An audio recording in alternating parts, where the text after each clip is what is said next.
everyone, and welcome to this free webinar on managing your mind and your mood and your performance. I'm Melanie Greene from Inspire Transformation, and I'm just going to say a very little bit about myself because there are some people on this call who haven't met me before. So I'm an occupational psychologist, and I work as a coach and trainer and workplace mediator around a number of different areas. And one is this whole area around managing your mood, your mind, changing from the inside out, building up your resilience, etc. And the other major area of my work is around looking at communication issues, conflict in the workplace, teams not working together well, managers not managing their staff, not having those difficult conversations, etc. And I work in all different types of organisations, from engineering, manufacturing to the public sector, opera companies, and pharmaceutical research, because it's about people and what happens when they struggle to communicate and struggle to manage the stresses of life, etc. So if I just say a little bit about the practicalities of this webinar, if you've not been on one of my webinars before, it is being recorded. So all of your, you're all muted and your video's off so it doesn't interrupt with the recording. If you go to the bottom of your screen, you can click on a chat box. So if you go and do that now, and what I'd like to do is just check whether everybody can hear. So if you can just type away and say that you can hear, or if you can't hear. If you are having problems hearing, so lots of people saying they can hear me, that's great. So if you can't hear me, I know it sounds silly, but we often turn down the sound on our laptops so we aren't interrupted by pings of our email. So remember to turn it up. If you are having problems, still having problems, then perhaps log out off and log back on again with the same information.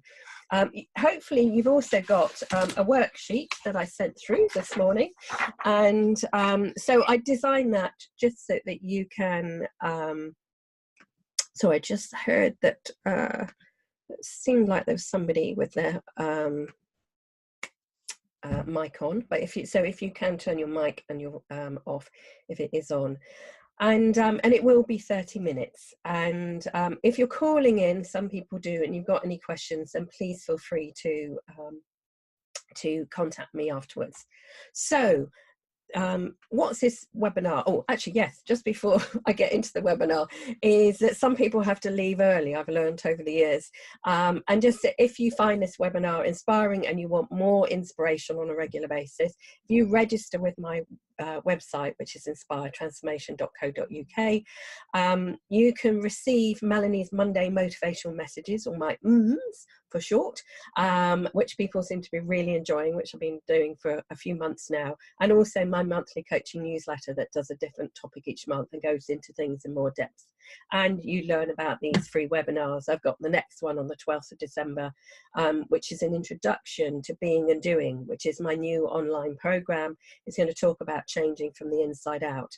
The online program is an 8-week program with input on a daily basis.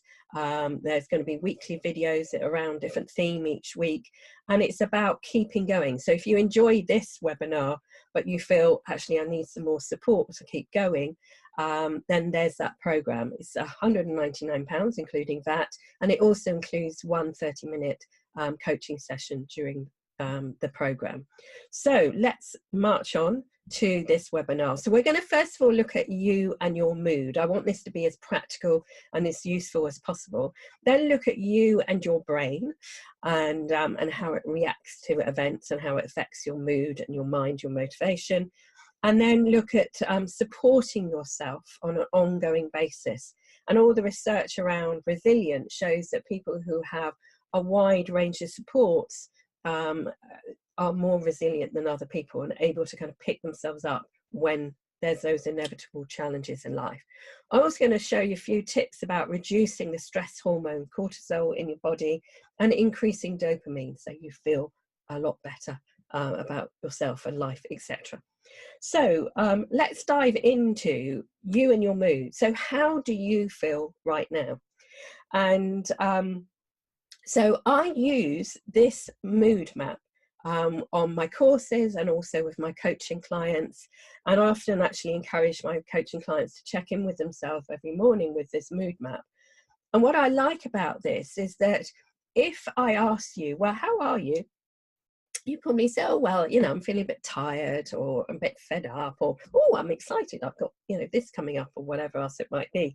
But actually, our moods are much more complex. And I like this because it's not just positive and negative moods, but it's also the low and the high energy. And depending on where your moods fall, or the majority of them, is how you look after yourself. So I always say that for people who, where there's the negative, low energy, that's where we need to nurture and support ourselves. But unfortunately, it's often where the inner critic kicks us when we're down. And so that's when we need to talk to a good friend, or a counsellor or coach, or something, and we need to look after ourselves and really learn to nurture ourselves. Whereas the high energy negative emotions is that they tend to take up not just you know, a lot of physical energy, but also mental energy as well. You know what it's like if you're ever really angry about something or really anxious about something, your mind keeps on going back to it. And when I come to talk about the brain, it will explain why that is so. And so on my courses we do, and on the Being and Doing program, we'll do more work around the mood map. But what I always encourage my clients to do is to think about the thoughts behind the mood, because the moods aren't just there without anything else going on inside us. So for any negative moods, is to think about, well, what thoughts and beliefs are behind it. So for example, if you're feeling anxious, unless there's somebody in the room who's actually threatening you right now, and it's highly unlikely, hopefully, that you'll ever be in that situation, is actually that anxiety is going to be caused by your thoughts. And either you're anxious about something in the past or something that's coming up. And so it's exploring that, it's exploring those thoughts and the beliefs behind them. And also then maybe asking yourself, what evidence have I got for this belief or this thought, and really kind of challenge it, and perhaps create a more empowering belief or thought that is going to replace it. And so, for example, if you've come away from maybe you've had a meeting or you've done a presentation and it hasn't gone as well as you expected, is that and you're starting to feel anxious, or you're worried, or you're frustrated or angry with yourself or whatever, is that rather than just let those run away, one of the things is you can say, well, actually I can learn from that experience. And one of the things that I'll be introducing people to in the Being and Doing program is different ways of reviewing your week. And one is balanced debriefing, so that you learn from your experiences. So it's important to be mindful about your moods as you go through your days and you go through your weeks. So that's on the mood side.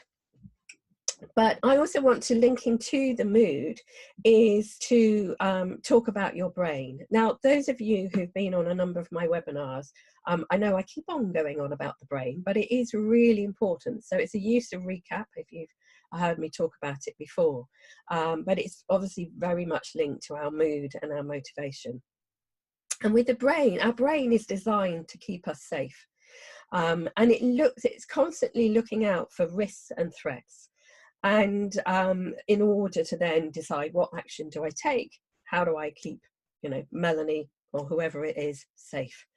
And so the brain at any one time can be in either threat response or reward response. And the reward response is when we're excited, we're looking forward to something, and whenever we kind of even think about it, never mind when we're doing it. So for example, we've got a family day out at the races Saturday week.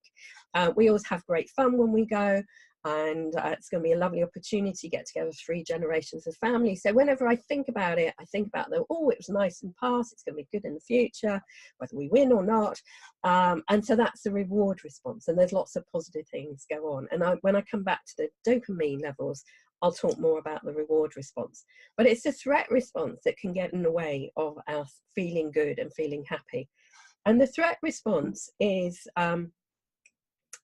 it's designed to that fight, flight and freeze, and it's gearing us up for that sort of action. The problem is in kind of 21st century world that most of us are living and working in, it actually doesn't help us to be able to function effectively. And so our dopamine levels go down, our cortisol increases, which affects the working of the brain. It has an impact on our ability to make decisions, to retrieve information. And so you can imagine, say you're either in a meeting and something happens and your threat response is triggered, or maybe you've got a really tight deadline and you've got to get some work done. If you're on threat response, then actually you're not going to be working effectively. So I just very briefly want to say a few pointers about how to dampen down your threat response. And so the first thing is about focusing on the here and now rather than the thoughts in our head. And there was a neuroscientist who did some research and found that 80% of the time people are in the stories in their head rather than in the here and now. And that's okay if they're happy stories, but too often they're not happy stories, and we're worrying about the past or we're running about the future rather than being in the here and now. So bringing yourself into, actually if you're sat in a meeting and people going off on one or whatever else, is put your bottom on your seat, your feet on the floor, come into the here and now, just listen rather than listening to the voices in your head. Breathe deeply. So just breathing deeply. I was just running a program on work-life balance and resilience, and it was the second part for one of my clients. And one of the participants has said she'd set a timer that every hour when she's working in the office, if it goes off, and she just breathes and just a few deep breaths, just bringing her into and kind of centering her. Also, sometimes changing posture. When we're into threat response, we can be hunched over or we're kind of ready for a fight. So actually kind of changing into much more relaxed posture can also help. Where we look affects how we process information. And so I haven't got time to go into details of this, but if you look up, even if it's very briefly, is that it accesses your visual cortex. And while you're looking up, it's very hard to have a negative emotion because your eyes and your head needs to come down. It also enables you to visualize things. Also engaging your kind of wise adult self rather than your panicked child or your furious kind of critical parent inside, if those of you who know transactional analysis. And obviously, if you're able to remove yourself from a situation, but we're not always able to do that. So these are the things to do in the moment to dampen down the threat response. But if we're not supporting ourselves and managing our mood on a day-by-day basis, is that when something happens, if there's kind of like a thermometer and we're already up here in terms of our emotional feelings, and something then happens, somebody disagrees vehemently with you, and then you suddenly go way up here, whereas actually if you're managing your mood and your mind on a regular basis and you're down here, you might have a little blip, but it's much easier to dampen down your threat response. So I want to go on to talking about managing yourself on a day-to-day basis. So supporting yourself on a day-to-day basis, and all the research around resilience shows that the people who have a wide range of supports, and I'm going to talk about the different types of supports, are more resilient. There are going to be things that happen, is, you know, whether it's, you know, that somebody disagrees with you, or it might be that a proposal that you've put in has been rejected, or it may be that, you know, you're going to an important meeting and you're stuck in traffic, and that that if we have tools and techniques, as we stand a better chance of kind of bouncing back and being able to handle those impacts much more effectively. So let's look at supporting yourself, and this is also about managing your mood. So what I want you to do is to think about, what do you do at the beginning of the day to support yourself, then during the day, and at the end of the day. And I'll come back and say a little bit more about that in a moment. And there's different types of supports. There's the emotional, mental supports. And they can be a variety of things. So it might be about having somebody at work who actually you can turn to and have a bit of a moan, or get a bit of, you know, nurturing from them. Or I was working for a team in the NHS, and it was about how to thrive and not just merely survive the winter pressures on their particular service, and they were out and about rather than in a hospital. And they were saying that actually they're very good as a team, as that spotting when somebody needs, actually, here's a cup of tea. Although through the work they realised that rather than just say, here's a cup of tea, stay at your desk, is actually encourage somebody, come, you know, come and get a cup of tea with me. I'll make one, and I'll nurture you and support you in some sort of way. Emotional ones can be also, I encourage my clients to have a journal. Which doesn't mean necessarily writing every day or recording everything that you do, but using it as a place where you can go and process information. And so certainly for me, my journal provides emotional support as well. Friends aren't always available, so I can use different exercises to process what's going on for me, and to be able to move through it. The physical supports, so obviously exercise is one, but it might be about doing the gardening. It doesn't have to be, you know, really vigorous exercise, but that physically supports. But also you might want to think about, how do you physically support yourself through the nutrition, where what you're eating. It's fine to have the odd biscuit, as in this photo, or a piece of chocolate or wine, but if we're doing that on a day-by-day basis, then actually that's not going to help us in the long run, and will cause other problems. So how do we physically support ourselves? Also the social supports, and it's looking, I get people to draw a support map, so put themselves in the middle, and then all their different supports, the emotional, physical, and the social supports. And I would say to them is, make sure the people that you put on your map are actually providing you with support, that you're not constantly giving them support rather than giving you. And also spiritual support, and I mean that in the widest sense. I mean, I do have people, I'm a Buddhist myself, so I have my Buddhist practice twice a day. I often have people on courses who say, actually, yes, I do pray, or I read the Bible, or whatever else. But actually, it's in the widest sense of the world. So I love being out in nature. And so making sure that I, at least once a week, or try and make it 2 or 3 times, that I'm out in nature, wherever that might be. It's not going to necessarily be the wilds of anywhere, but somewhere where I can enjoy that nature.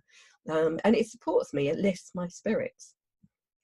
So coming back to, what are you going to do at the beginning of the day?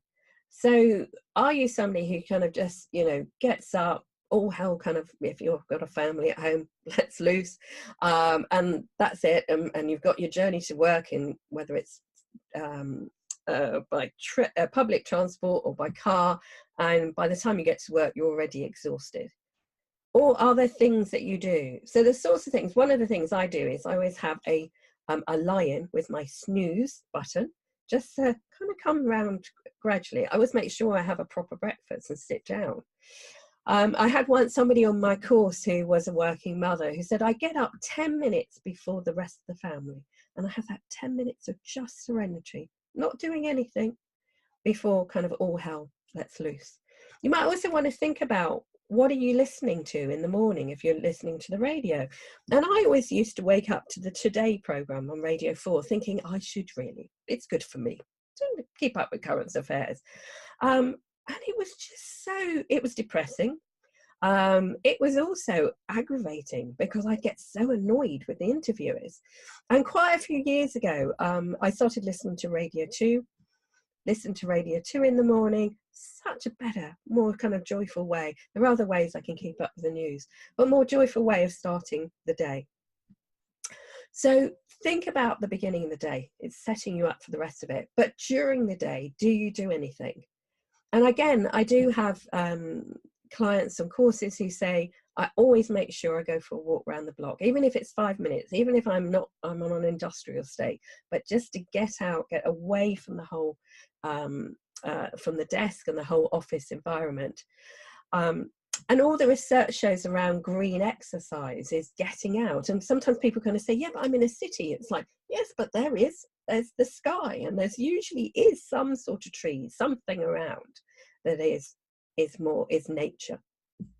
It might be about making sure that you have your lunch away from the desk, that you have some time, maybe having a coffee with a friend. So thinking about during the day, and I'm going to say more about that when I come to looking at the cortisol and the dopamine levels. And then at the end of the day, what do you do that enables you to relax and then be able to have a good night's sleep and then start the whole process again? And you know, a number of my clients, they are international businesses. As they're clocking off, other people are starting work. And it's a real challenge in terms of controlling the emails that are done kind of late at night, etc. But it's recognizing that if you're not having some downtime, it's having a profound impact on your brain and your brain's ability to function well, and your mood and mind and motivation, and your, you know, overall kind of happiness, etc. So I am going to move on to looking at cortisol and then looking at dopamine. If you have any questions, then feel free to type them as I go through, and then I'll kind of come back at the end of the session. So reducing cortisol, the stress hormone. And we're learning more and more about the brain and how it operates and the impact of particularly of cortisol. And so I haven't got time, unfortunately, to go into the depth that I would on a course, but it has a profound impact on the working of our brain, as well as physically as well. So the sorts of things that you can do to reduce cortisol, the first thing is sleep. Sleep is vitally important. And I think, you know, in the 1980s and 1990s, people kind of like, I can survive on 4 or 5 hours sleep a night. I'm absolutely fine. And very few people, some people can, and that's all they need. But very few people can really, they might survive, but they won't be thriving.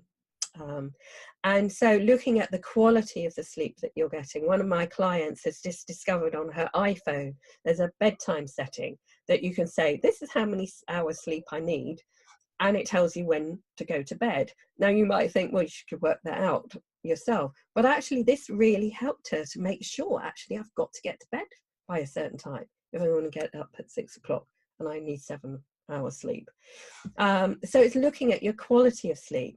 Then exercise is very important for reducing cortisol. There's also about work and then rest. And I mean through the day.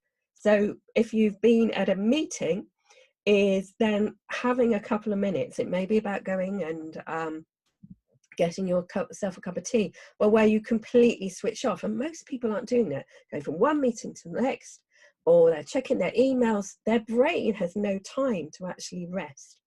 And therefore, they're more likely to have the threat response and then cortisol. Using different tools and techniques to manage your mind and your brain, as I've talked about before, but also there are other tools and techniques that I'll certainly be covering in the Being and Do program, but also on my in-house courses. And keeping yourself in the zone of optimal performance, where there's the right level of stimulation for you. So rather than too little, and then we get, we're demotivated, but not too much when we start to feel stressed and strained. That right level of stimulation. So just going on to about increasing. So we want to reduce our cortisol levels and increase our dopamine levels. So on the course I was running the other week, is they did a little group exercise, look what they can do both in and outside of work to increase their dopamine levels. So I just want to share a few things with you. One is about breaking down any tasks into much smaller chunks and ticking them off of your to-do list. Is every time we do that, the brain gets a little dopamine hit. It goes, yeah, I'm making progress. Whereas actually if it thinks, whoa, it's a big long task, and it never feels like we're ever actually achieving things. So if you break it down, even if it's writing a report, okay, introduction, done that, done this, done that, it helps to encourage you. Establishing a winning streak.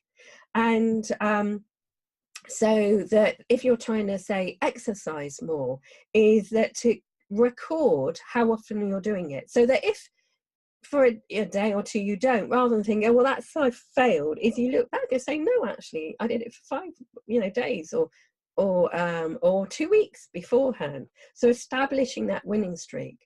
Using music. So I was feeling quite tired. I was doing some volunteer work in the school this morning, and I was feeling quite tired before this. And I put on one of my favourite tunes, had a little jig around. It always makes me happy, reminds me happy times, energizes me. Exercise, particularly green exercise outside. It doesn't have to be strenuous. That increases the dopamine levels, which is different from if you want a cardio workout. That being in flow is that when we find ourselves in flow, so I love doing my work. So whether it's coaching, training, doing webinars like this or talks, I get into flow. And it just feels great. It's a great place. It's that dopamine levels. And also sometimes meditating or that mindfulness kind of, it might not be a true, let's sit down and meditate, but actually just stopping and being. It may be about, if you've got nature, you can look out on your window. I don't have that great a view out of my window, but also it can be just looking at a photo and just coming down. Again, dopamine levels are increasing and your cortisol is coming down.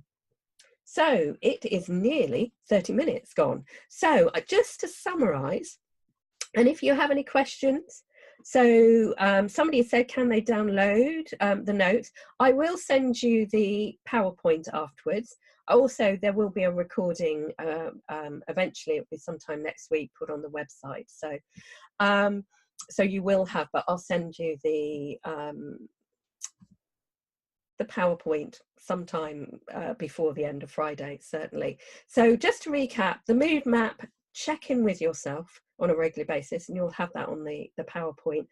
Remember the techniques to dampen down your brain's threat response, but also look, day to day, what can you do differently that's going to support yourself? Look at different kinds of support and the actions you can take to reduce your cortisol and increase your dopamine.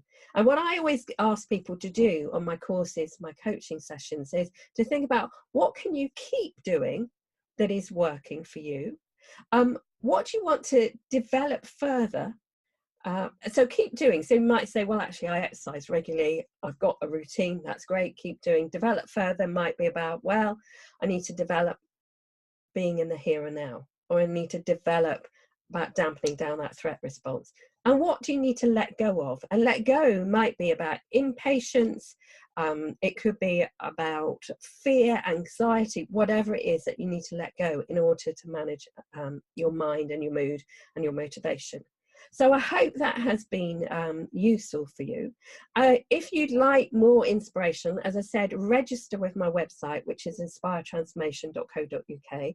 There you will receive Melanie's Monday motivational messages, which are nice and short. They're about 200 words. on a topic just to give you a boost every Monday morning. You have your monthly coaching newsletter, and also information about the free webinars and the Being and Doing program. I'm really excited about being able to share on an ongoing basis, support people. For those people who joined the meeting a little bit late and missed when I was saying it earlier, it's an 8-week program. There's input as we go through. There's a different theme each week, and then also it's all for £199 including that, and that includes a 30-minute coaching session with me at some point during that 8 weeks. So I've got 12 places, and I've got how many have I got left? I've got 9 left at the moment. So there's proving to be a lot of interest in it. So thank you so much for lots of people saying thanks, and people are off now. And so I really do appreciate you coming along, and I hope it's been useful. Feel free to email me if you don't have any questions afterwards. So thank you very much.